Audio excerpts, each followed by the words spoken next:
KBR news కి స్వాగతం. జై భారత్.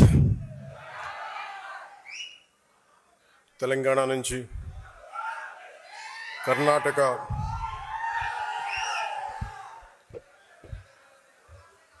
కేరళ, తమిళనాడు, దాదాపు ఈ రాష్ట్రాల నుంచి ఇంకా యూపీ కొన్ని చోట్ల కూడా ఎక్కువ సంఖ్య లేకపోవచ్చేమో కానీ అది ఒక 25-50 అవ్వచ్చేమో కానీ తెలంగాణలో మొదలెట్టిన జనసేన ప్రస్థానం అటు కేరళ, కర్ణాటక, మహారాష్ట్ర, మారుమూల మనకి దూరంగా ఉండే రాష్ట్రాల్లో కూడా కనీసం ఒక 50 మంది మేము జనసేన కోసం పనిచేస్తామని యూపీ లాంటి రాష్ట్రం నుంచి కూడా రావడం నాకు నిజంగా చాలా చాలా ఆనందం కలిగించింది. 150 మందితో తెలంగాణలో ప్రారంభించిన జనసేన ఈరోజు 21 లక్షల పైచిలకు సభ్యులతోటి, ఉద్యమీ సభ్యత్వంతో ఈరోజు ఇక్కడికి మిమ్మల్ని ఈ సందర్భంలో కలవటం నాకు చాలా చాలా ఆనందంగా ఉంది. ఇందాక రాగానే అడిగిన ఆరోగ్యం ఎలా ఉందని, ఆరోగ్యం బాగుంది. చెప్పాలి కదా నాకు, అంటే ఆరోగ్యం ఎలా ఉంది ఇవన్నీ అంటే కారణాలు ఏంటి అని అంటుండే మన వాళ్ళు ప్రేమతోటి నా భుజాలు లాగేశారు.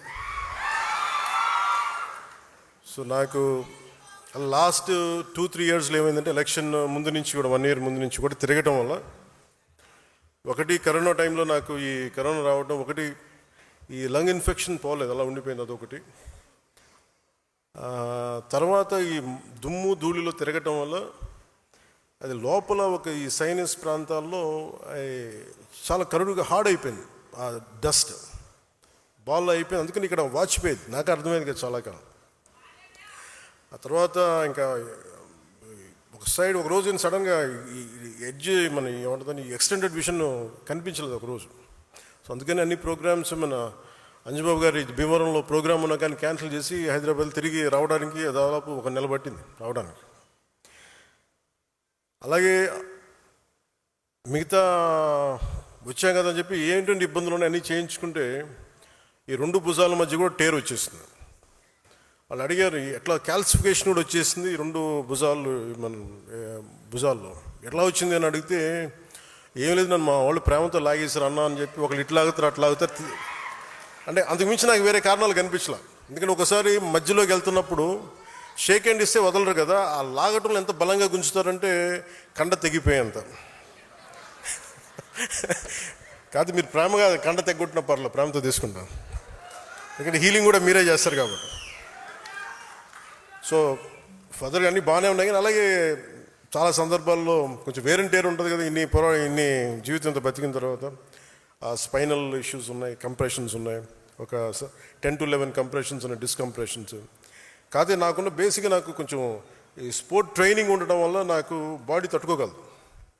అంటే ఎంత బాధ ఉంది, ఎంత పెయిన్ ఉందో నాకే తెలియదు. నా పెయిన్ టాలరెన్స్ చాలా ఎక్కువ. అంటే లోపల తెగిపోయినా కానీ నాకు అర్థం కాదు, ఏదో ఇబ్బందిగా ఉంది ఇలా అనుకుని వెళ్ళిపోతూ ఉంటాను. తర్వాత టోటల్గా 2.5 ఇంచెస్ ఎలా కదులుతున్నావు అంటారు డాక్టర్స్. సో ప్రస్తుతానికి అన్నీ బాగానే ఉన్నాయి. I'll make sure with all your blessings I'll be all right. నా కోసం ప్రార్థించిన మీ అందరికీ కూడా పేరు పేరున ప్రతి ఒక్కరికి నా ధన్యవాదాలు. మీరు కాకపోతే ఇంకెవరిని ప్రేమిస్తాను నేను. అలాగే దీని తర్వాత అంటే కొంచెం ఒక 4 అంశాల మీద మాట్లాడుతాను. ఒకటి పార్టీ స్ట్రక్చర్ మీద. ఒక పుష్కర కాలం తర్వాత 12 సంవత్సరాలు తర్వాత పార్టీ స్ట్రక్చర్ ఎలా ఉండాలి, ఇది ఇప్పుడు పెట్టుకుంది కాదు. 2007లో ఇందాక మన తెలంగాణ నుంచి వచ్చిన మన భైరబాస సాంబశివుడు మాట్లాడింది. 10వ క్లాస్లో చూసి యూత్ వింగ్లో అప్పుడు ఎలా మాట్లాడానో అన్ని స్ఫూర్తి చెంది ఈరోజు మాట్లాడిన సాంబశివుడి మాటల గురించి చెప్తాను.